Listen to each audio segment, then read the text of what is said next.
the cat sat on the mat. We want to search for cat. So, in fact, let's put cat there as well. So, we want to search for cat. There are two instances of the word cat inside this string here. So, what we need to do is we need to start at an offset of 0. Let's pull all this down so it doesn't distract us. We're starting at an offset of 0. So it's going to start from before the T. This is position 0. This is 1. Remember we start at 0. So we're going to go 0, 1, 2, 3. 4 is where the C starts. So 1, 2, 3, 4. That's where it starts. Now our position is our offset is now equal to 4. Or no, sorry, this substring equals 4, and our offset equals 0 still. This is probably a better way to represent it. So we've searched 0, 1, 2, 3, 4, and we've got to this C here. Now our offset, the next while round the loop, wants to be here. So we need to add 3 characters to it. However, how do we know how many characters to add to it? Well, we need to obtain the length of the search term in order to add to the offset. So what we need to do is we need to first of all set the offset to the value. Let me think. Hold on. So substring 4. Right, substring is equal to 4. We need to set the offset equal to substring add the amount of characters in here.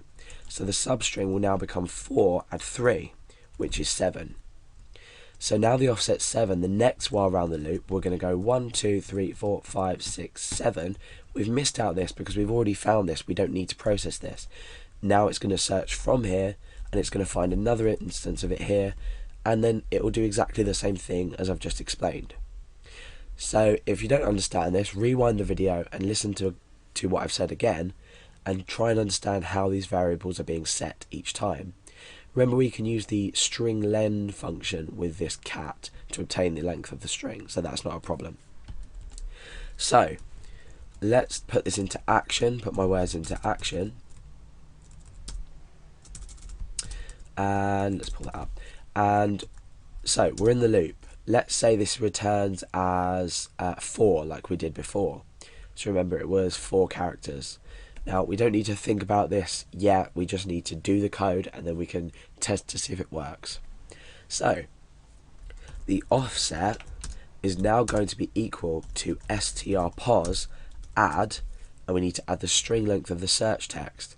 So let's come down here and say search length equals strlen. This is going to return the length of the string in an integer. So search. Now what we do is just add that on. Okay. So now what will happen is the next while around this loop, the offset will dynamically change because we've used a variable here and we've changed the variable here. When we started at 0, each time around the loop, this is going to be dynamic and change. So let's echo this out each time. Put a line break on the end so we can test what we're doing. So the cat sat on the mat, or the cat sat on the cat. We're going to search for cat. We're replacing with, at the moment this doesn't matter because we haven't taken this into account in our program. So we click find and replace, and we'll return with 7 and 22. Now this has disappeared, but let's just retype it. Now let's double check that everything's right. So 1, 2, 3, 4, 5, 6, 7. Remember, we're starting now from there. We've already got the substring. In fact, let's echo the substring as well, or the string pos rather. Sorry. So echo str pos. This is this, which is changing. Remember, and we'll put a break on the end of that.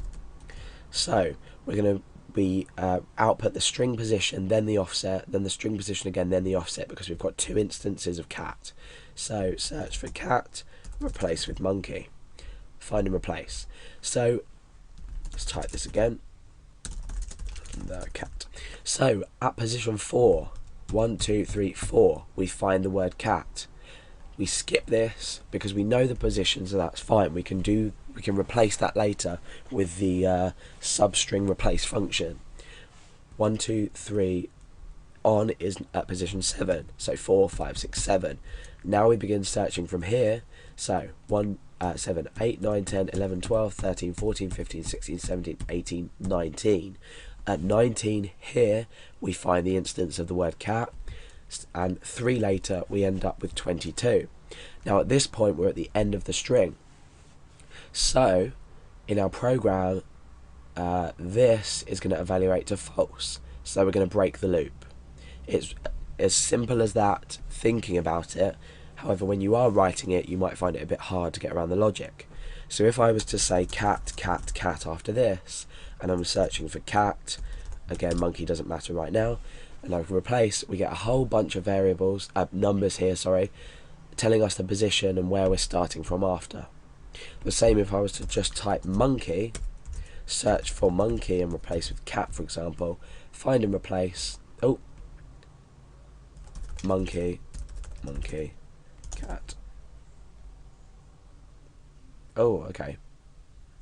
Okay, we'll address this issue later when we test it.